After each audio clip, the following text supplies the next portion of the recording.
I didn't leave church because I gave up on God. I left because I finally found Him. And that was the moment everything changed.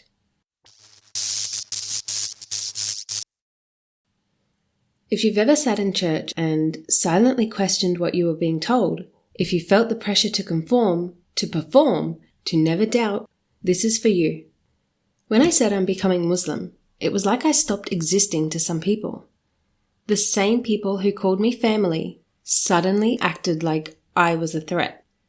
Church friends who always preached love were the first to cut me off. But what they didn't realize was this wasn't rebellion. This wasn't a phase. This was me choosing truth over tradition, God over church culture, and they couldn't handle that. I grew up in church. I lived and breathed it. I helped set up Sunday services. I watched sermons get rehearsed like theatre. I remember my mum baking the special bread for communion and thinking, wait, is the body of God being baked in our oven? Look, I know it was symbolic, but even then, it felt off. Why were we pretending to eat someone's body and drink their blood just to be close to them? No one had answers, just, it's spiritual. I saw pastors learn to speak in tongues and then perform it like a show.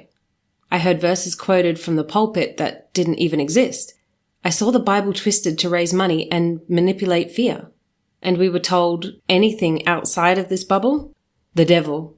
Question the Trinity? You're deceived. Ask why Jesus never said, I am God? Must be demonic. Study Islam? Spiritual warfare. And now I see the same fear tactics in my TikTok comments. You've got a demon. You're going to hell. They think they're being bold, but they're just parroting what they've been told. No curiosity, no original thought. Just fear wrapped in Bible speak.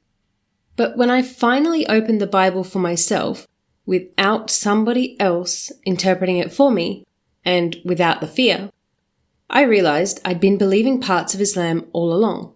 That God is one. That Jesus was sent by God, but He's not God.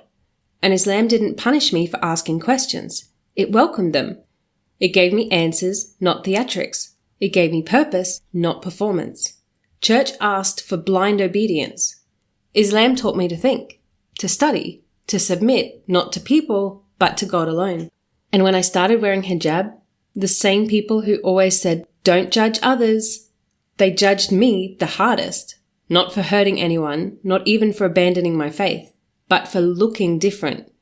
Suddenly I didn't fit their image of a good Christian girl. I wasn't making them comfortable anymore. And that's when I realized I wasn't really loved. I was just accepted, as long as I played the part. I didn't become Muslim to be rebellious. I became Muslim because Islam affirmed the truth I'd already found in the Bible. After I stripped away the politics, the church culture, the performances, all that was left was God. And Islam brought me back to Him. Not through fear, through clarity, through peace, through real submission. Not to people, not to trends, not to religion for show, but to the one who created me. And when you find that kind of truth, you don't unsee it. If you've ever felt like your questions made you a bad Christian, or like your faith was being crushed by church expectations, you're not alone. Drop a comment, share your story, or tag someone who needs to hear this. Don't forget to hit like and subscribe and turn on notifications. I'm also breaking this down more on TikTok, so come find me there too at Beyond The Shahada.